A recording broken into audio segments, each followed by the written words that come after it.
Hey guys, what's up? My name is Michael and I'm a music producer signed to Sony, but here's everything you need to know about ASCAP. For those that don't know, ASCAP is a PRO or performing rights organization, meaning that anytime your song is played, streamed publicly, you're owed a royalty that is sent to you directly. And just to add on to that, if you are based in the US, there are 3 different PROs you could potentially sign up with. The first one is CSAC, second one is ASCAP, and third one is BMI. The most 2 common are ASCAP and BMI. CSAC is invite only.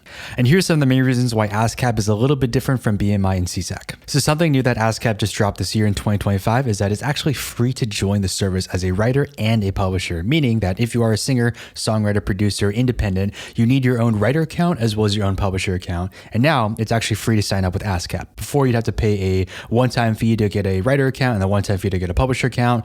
It is now free to sign up. And the main reason why you want to sign up as a writer and a publisher is because there are 2 halves to every song that come out. There's the writer side of the song as well as the publisher side. In order to make sure you're getting paid 100% of your royalties, you want to make sure that you're signed up as a writer and a publisher. You can on BMI, for example, sign up as a writer and then have your publisher share roll up into your writer share. That's an option as well. But with ASCAP, it's important to just have both separate because depending on what you do as an independent artist, you might be pushing into sync licensing. You might be doing some placements with other artists. Sometimes the publisher share is owned by the record label or a publishing company you end up signing with. So because of that, you want to make sure you have both accounts when you can.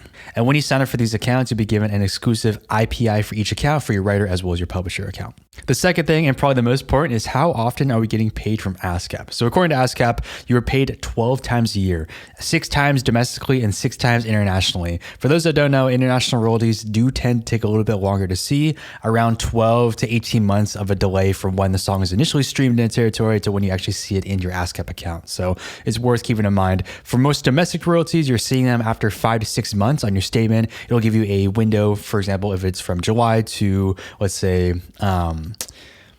October, you might see a small royalty statement for that 3-month period appearing 6 to 7 months later, which would be around June, July. It's worth noting that your writer account and your publisher account are not getting paid out at the exact same time. They're slightly offset. So you might get paid for your writer share in January, and then February or March, you might see your publisher share, and then April, you see another writer share. So it is kind of split up like that. So it's important to make sure, like I mentioned, to sign up with both a writer and publisher account. And for number 3, and hopefully for a lot of us, there is going to be a minimum balance you have to have in order to transfer it to your bank account. This is at least $1 because of processing fees and to just make sure that they can actually send you some money rather than the 100ths of a cent you might be generating initially. I personally recommend just getting a direct deposit. There's no real reason to have a physical check unless you really care about having it and showing it. It's just better to have it directly deposited into your bank account. And number 4, how does ASCAP calculate royalties? So they've actually gone into this. There are different royalty types depending on the medium. For example, TV, streaming, network cable, internet. So there's different ways that you are paid out those royalties and you're given credits. And these credits are determined based on a few factors like how many streams, the location of that stream, the duration, a bunch of other factors. So it's worth looking into if you can. If you're confused a little bit on how ASCAP actually pays royalties, dive into that for sure. Different PROs pay different ways. So BMI has a different structure. CSAC has a different structure. So it's always worth knowing how you're getting paid and if you're getting paid more from a different service rather than others. And how does ASCAP make money? So right now, ASCAP is giving 90 cents away for every $1 that they do make, meaning that around 10 cents or 10% of their income is coming and using for operational costs and making sure that the website is working. It is worth noting that ASCAP is a not-for-profit organization, meaning that they are not trying to maximize the amount of money that they are taking from us as songwriters and writers. They are trying to make sure that we are maximizing royalties with them in order to make sure that the relationship is fruitful for both of us and that it's sustainable as an industry as a whole. And next is how does ASCAP set its distribution policies, meaning how do they set payout rates, how do they set when you are actually getting paid out, a bunch of other kind of infrastructure type stuff. They actually do allow members to vote in these polls. They send them, I think, once every couple of years when they are getting new board members, but you can vote. You just have to send in a physical mailing ballot and your vote is considered. The next one is how can ASCAP members access their account information? This is very, very easy to do. You just got to sign up on the app on your computer or on your phone. And from there, you can edit any preferences you want, like mailing address, how you want your banking statements, if you want paperless statements, where your royalties are, if you're getting any sync placements with cue sheets, all that stuff is going to show up on the online portal. Very easy to navigate, very easy to access as well. And the next one is, does ASCAP provide customer service to its members if they have questions? They do. The best way, and personally what I do, is I just just email them. They have an email linked to their online app and website. You can just send an email and a query on like, hey, I registered this song. Just want to make sure that everything is done correctly because it's been a couple months and I haven't seen any money yet. You can also call as well, but I do recommend just filling out an email form just so you have some sort of paper trail to make sure that they know kind of what you need to do. Does ASCAP collect royalties when member songs are played in foreign countries? So they actually do. So for those that don't know, there are different PROs for different countries. So in the US, we have CSAC, ASCAP, BMI, right? For the Europe and UK, there's PRS.